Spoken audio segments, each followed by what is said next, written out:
Senhor veio a saber que os fariseus tinham ouvido dizer que ele, Jesus, fazia e batizava mais discípulos que João, se bem que Jesus mesmo não batizava, e sim os seus discípulos. Deixou a Judéia, retirando-se outra vez para a Galiléia, e era-lhe necessário atravessar a província de Samaria. Algumas Bíblias dizem assim: era necessário passar por Samaria. Chegou, pois, a uma cidade samaritana chamada Sicar, perto das terras que Jacó dera a seus filhos José. Estava ali a fonte de Jacó. Cansado da viagem, assentara-se Jesus junto à fonte por volta da hora sexta. Nisto veio uma mulher samaritana tirar água. Disse-lhe Jesus: dá-me de beber, pois seus discípulos tinham ido à cidade para comprar alimentos. Então lhe disse a mulher samaritana: como sendo tu judeu, pedes de beber a mim, que sou mulher samaritana? Porque os judeus não se dão com os samaritanos. Replicou-lhe Jesus: se conheceras o dom de Deus, e quem é que te pede dar-me de beber, tu lhe dirás, e eles lhe daria água viva. Respondeu-lhe ela: Senhor, tu não tens com que tirar, e o poço é fundo. Onde, pois, tens a água viva? És tu, porventura, maior do que Jacó, o nosso pai, que nos deu o poço do qual ele mesmo bebeu, e bem assim seus filhos e seu gado? Afirmou-lhe Jesus: quem beber desta água tornará a ter sede. Aquele, porém, que beber da água que eu lhe der, nunca mais terá sede. Pelo contrário, a água que eu lhe der será nele uma fonte a jorrar para a vida eterna. Disse-lhe a mulher: Senhor, dá-me desta água para que eu não mais tenha sede, nem precise vir aqui buscá-la. Disse-lhe Jesus: vai, chama teu marido e vem cá. Ao que lhe respondeu a mulher: não tenho marido. Replicou-lhe Jesus: bem disseste, não tenho marido, porque 5 maridos já tivesse, e esse que agora tens não é teu marido. Isso disseste com verdade. Amém? Vamos fazer um minutinho de oração para Deus falar conosco. Amém? Senhor, nosso Deus e nosso Pai, meu Deus, muito obrigado por essa grande oportunidade que o Senhor tem nos dado, Senhor. Meu Deus, em nome de Jesus Cristo, ó Pai, que o Senhor possa, meu Pai, fazer com que essa mensagem vale e produza resultado neste coração. Meu Deus, que essa família, que essas vidas, meu Pai, sejam transformadas através da Tua palavra, meu Pai. Porque a palavra não é minha, a palavra é do Senhor, ó Pai. Porque a Tua palavra, meu Pai, ela jamais cairá por terra. A Tua palavra jamais voltará em vão, Senhor, meu Pai. Ó Senhor, meu Deus e meu Pai.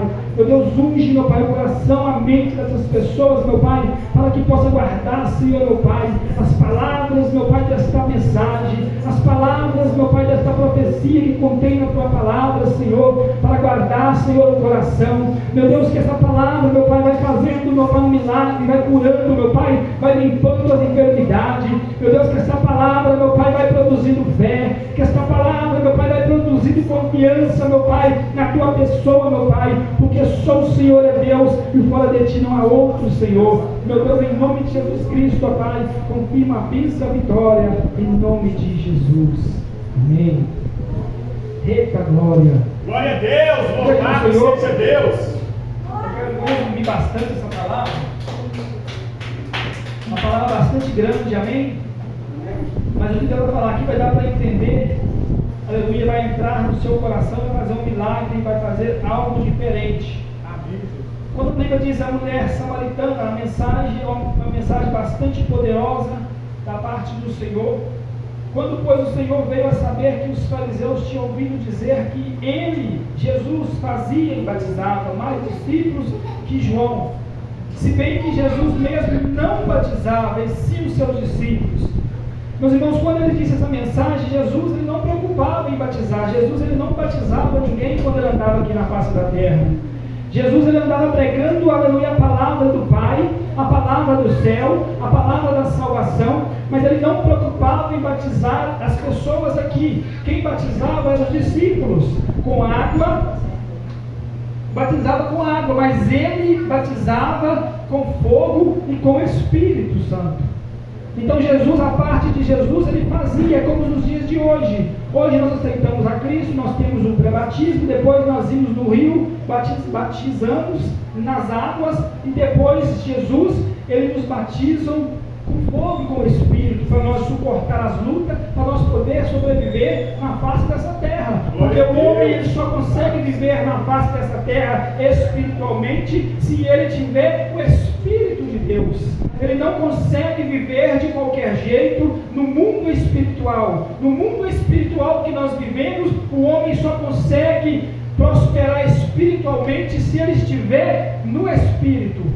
Porque é o Espírito que nos traz a força para nós sobreviver na face dessa terra. Porque o mundo espiritual é muito melindroso, o mundo espiritual é muito covarde nas nossas vidas, igreja. Se nós não tiver Deus, o Espírito Santo, aquela força que vem sobre nós, nós não suportamos. E aqueles discípulos, eles batizavam aquelas pessoas, e Jesus vinha, batizava com o Espírito. Quando ele disse aqui mais embaixo, e era necessário atravessar a província de Samaria. Quando Jesus disse isso, era necessário passar por Samaria. Isso significa nos dias de hoje que é necessário Jesus passar na nossa vida. É necessário Jesus visitar o nosso lar. É necessário Jesus visitar a nossa família. É necessário Jesus visitar a nossa vida. Porque talvez tem muito algo para ser consertado na nossa casa, muito algo para ser consertado nas nossas vidas, e é preciso Jesus passar na sua casa, é preciso Jesus passar na sua mente, por causa de talvez um pensamento de falta de fé, um pensamento de morte, pensamento de suicídio, pensamento de sangue, é necessário Jesus passar. E chegou, pois, uma cidade samaritana chamada Sicar, perto da cidade samaritana, que Jacó dera aos seus chamados. Chegou, pois, a uma cidade samaritana chamada Sicar, perto das terras que Jacó dera ao seu filho José. Estava ali a fonte de Jacó. Cansado já viagem, assentaram-se Jesus junto à fonte, volta na hora sexta, e por volta das horas sexta, ou seja, por volta de meio-dia. Meus irmãos, essa mensagem é muito interessante, que naquela época, os samaritanos, eles não davam certo com o povo judeu, e vice-versa, eles tinham uma rincha ali, e Jesus, ele estava com os discípulos. Olha para vocês verem como que as coisas acontecem tão certo na vida das pessoas. Quando os discípulos que estavam com Jesus, eles foram até a cidade comprar mantimento, Jesus, ele prosseguiu. E de repente Jesus para num poço para descansar, porque a cidade ali era quente, e Jesus, ele era um homem carnal, ele era um homem que andava sobre a face da terra, ele sentia cansaço, ele sentia calor como nós. Então Jesus, ele sentou naquele lugar para descansar. E a Bíblia disse que vinha, logo em seguida, na hora sexta, vinha uma mulher. E essa mulher era samaritana. Olha para vocês verem. Ela não estava certa com o povo judeu. Então, aparentemente, foi até bom os discípulos terem ido na cidade, porque se os discípulos tivessem estado ali com Jesus, eu acho que ia dar um probleminha. Então foi até bom eles estar na cidade, porque aquele que foi ali, ele não foi para julgar. Aquele que foi ali, ele não foi para excomungar aquela mulher, por mais que ela seja samaritana. Então, meus irmãos, a palavra nos chega a dizer que esta mulher, na hora sexta, por volta de meio-dia, ela foi pegar água naquele poço. E com quem que ela depara? Jesus. O próprio Jesus. Ela encontrou a pessoa certa, porque se ela encontrasse como discípulo, poderia dar briga, poderia dar problema, mas ela encontrou uma pessoa que poderia mudar aquele quadro. Ela encontrou uma pessoa que poderia quebrar aquela maldição que existia entre judeu e samaritano. Ele quebrou, aleluia, um protocolo entre judeu e samaritano que eles não davam certo. Então, meus irmãos, a Bíblia diz que esta mulher, de repente, Jesus, para entrar no assunto, Jesus, ele para puxar assunto com ela, Jesus simplesmente, o que ele fez? Pediu água. Ele estava cansado, com sede, um poço com água, o certo é pedir água. Eu vou chegar, vou pedir água aqui, me dá um copo com água. E ela disse: como tu, judeu, pode pedir água a uma samaritana? Igreja, ela não tinha noção quem que estava diante dela. Quando vocês lerem essa mensagem nas suas casas e reparar bem os pontos que tem nessa mensagem, vocês vão ficar maravilhados do que Deus, Jesus, ele tem poder para fazer na vida da pessoa. Louvado seja então, Deus. meus irmãos, Jesus, ele chegou àquele lugar, pediu água, a mulher assustou, como tu, samaritano, como tu, judeu, pode pedir água a samaritano? Ele disse: se tu soubesse quem te pede água, você daria. Mas ela negou a água para Jesus. Ela negou a água, ela teve coragem de negar a água para Jesus. Olha aqui para vocês: nisto veio uma mulher samaritana tirar a água. Disse-lhe Jesus: dá-me de beber, pois seus discípulos tinham ido à cidade para comprar alimento. Então lhe disse a mulher samaritana: como sendo tu, judeu, pede de beber a mim, que sou mulher samaritana? Jesus, se conhecer o dom de Deus, e quem é que te pede dar-me de beber, lhe pedirá, e ele te daria água viva.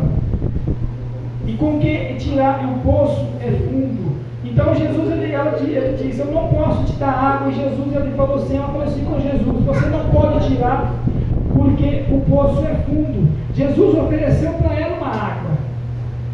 Se eu te der a água, você perderia mais, porque a água que eu te der vai fazer um rio de água fluir do seu ventre. Só que aí ela não estava entendendo.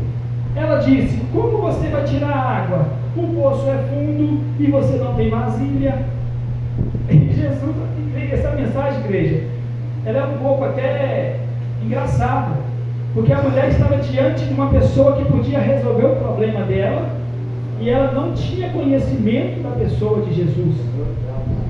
Então, meus irmãos, essa mulher, ela chegou até Jesus, lhe colocando o seu coração à disposição daquela pessoa, porque ele começou a revelar a vida dela, ele começou a revelar, a falar da vida dela. Então ela começou a acreditar que ele era o mestre, ele era o Messias que era para vir. Então, meus irmãos, o Senhor Jesus Cristo, ele diz: és tu porventura maior do que Jacó? Ela dizendo para Jesus: o nosso pai que nos deu o poço, do qual ele mesmo bebeu, e bem assim os seus filhos e seu gado. Assim afirmou-lhe Jesus: quem beber desta água tornará a ter sede. Aquele, porém, que beber da água que eu lhe der, nunca mais terá sede. Pelo contrário, a água que eu lhe der será nele uma fonte a jorrar para a vida eterna. Disse-lhe a mulher: Senhor, dá-me desta água para que eu não mais tenha sede, nem precise vir aqui buscá-la. Até então ela não estava entendendo. Ela pensou que Jesus tinha uma água para dar para ela, mas só que a água que Jesus ia dar para ela era um outro tipo de água. Era a água do Espírito. Era a água que poderia fazer uma morada no coração dela. Era a água que podia mudar a vida dela. Não era uma simples água. Então, meus irmãos, Jesus, ele disse mais embaixo aqui: disse-lhe Jesus: vai, chama teu marido e vem cá. Ao que lhe respondeu a mulher: não tenho marido. Replicou-lhe Jesus: bem disseste, não tenho marido, porque 5 maridos já tiveste, e este que agora tens não é teu marido. Isso disseste com verdade. Que estratégia que Jesus usou, né, meus irmãos? Que estratégia que Jesus usou? Mais embaixo ela mudou de assunto, para Deus não confrontar ela a respeito dos maridos que ela tinha, mas é uma mensagem muito grande. Mas ela disse: eu não tenho marido. Quando Jesus revelou isso aqui para ela, que ela já tinha 5 maridos e o que ela tinha não era dela, aí ela já acreditou. Ela foi e chamou o marido que ela tinha e as pessoas da cidade que ela morava, para ir ter com o homem que estava lá no poço. Como o samaritano, eles não davam certo com os judeus, e nisso, a Bíblia diz mais embaixo, na mensagem mais embaixo, que os discípulos que estavam na cidade, eles tinham voltado para onde Jesus estava. Olha para vocês verem que obra tremenda que foi feito naquele lugar. Aquela mulher foi lá, chamou a cidade inteira para conhecer aquele homem que era Jesus, que estava na cidade. E nisso os discípulos já tinham chegado. Mas como eles tinham aquela rixa um com o outro, mas Jesus ele já tinha quebrado aquele protocolo. Porque quando aquela mulher foi lá buscar aqueles homens, aquelas pessoas que estavam lá, eles já veio acreditado, eles já veio com a fé, determinado de saber quem era aquele homem. E quando eles depararam com um judeu que falou a vida daquela mulher toda, a Bíblia disse que eles creram. E Jesus, instruindo os discípulos que estavam com rincha com eles, instruindo eles ganhar aquela cidade para o reino do céu. Glória a Deus. Então, meus irmãos, Deus ele veio para quebrar o protocolo, ele veio para quebrar as intrigas, ele veio para quebrar as raivas que as pessoas têm uns dos outros. Então Jesus ele veio para repreender todo o mal contra a nossa vida, assim como ele veio para repreender aquele mal que assolava entre aquelas duas nações. Então, meus irmãos, aquela mulher foi a maior pregadora que existiu. Ela foi lá e convidou a cidade inteira para ouvir a palavra do Senhor. Louvado seja Deus. Então, meus amigos, se Jesus trouxe você aqui nessa noite, não pensa você que veio aqui porque você quis. Foi o próprio Espírito Santo que trouxe vocês aqui. Aleluia, glória a Deus. Foi o próprio Espírito Santo que trouxe vocês nessa noite, irmãos. Bem-aventurados são vocês que estão aqui nessa noite, que estão ouvindo a palavra dessa profecia. Bem-aventurados, se tivesse uma pessoa aqui, seria bem-aventurados que estão. Porque ou vocês, nós somos os privilegiados para estar aqui nessa noite ouvindo a palavra daquele que salvou uma nação inteira. Glória a Deus, aleluia! Exaltado seja o seu nome, Senhor. E a água que Jesus dá não é a água de copo, não é uma água de bebedor, é a água do Espírito Santo. Porque muitas das vezes, meus irmãos, nós temos sede, o homem tem sede, a mulher tem sede, o jovem tem sede. Talvez não é nem tanto a água da fonte, mas é a água de Cristo. Muitas das vezes a juventude, a humanidade, elas têm sede de Jesus Cristo. Fale quem quiser falar do Evangelho, mas o homem natural, ele sempre vai existir uma vontade interior de conhecer a Deus, de conhecer a palavra desse livro aqui, ó. O homem que se julga mais miserável de todos os homens, ele tem dentro dele o desejo de conhecer a palavra de Deus. Ele gostando ou não, ele vai conhecer, ele tem desejo de conhecer a palavra de Deus. Verdade. O maior ateu dessa terra, ele tem desejo, ele vai ter desejo um dia de saber a vontade de Deus. Verdade. Porque infelizmente os ateus, eles sempre não acreditam, mas eles estudam Deus. Se eles não acreditam, por que eles estudam uma coisa que eles não acreditam? Se eles estudam, eles sabem que Jesus é diferente. Então eles chegam num determinado consenso que realmente Jesus existe, mas só que eles não dão braço a torcer. Mas só que dentro deles está gritando, querendo a presença do Senhor. Então, meu amigo, a Bíblia disse que no fim dos tempos, nos últimos tempos, no fim, todo joelho se dobrará diante de Deus. Amém? Que Deus abençoe as palmas de glória da Deus em nome de Jesus. A bênção do Senhor esteja nas nossas vidas, amém? Assim como teve na vida daquela mulher, eu creio que ela aberta, que ela pregou, que ela ganhou alma, aquelas pessoas que estavam com rincha um com o outro, eles se juntaram e viraram amigos. Tanto é que aquela mulher, mais embaixo aqui, quando vocês lerem, Tanto é que aquelas pessoas pediram Jesus para ficar mais 2 dias naquela cidade, porque estava muito boa a presença dele lá. Então Jesus ficou com 2 dias Jesus ali, Jesus salvou a cidade inteira, fez muitas maravilhas. Então, meus irmãos, Jesus é bom o tempo todo. Amém? Glória a Deus, aleluia. As palmas que louvam a Deus.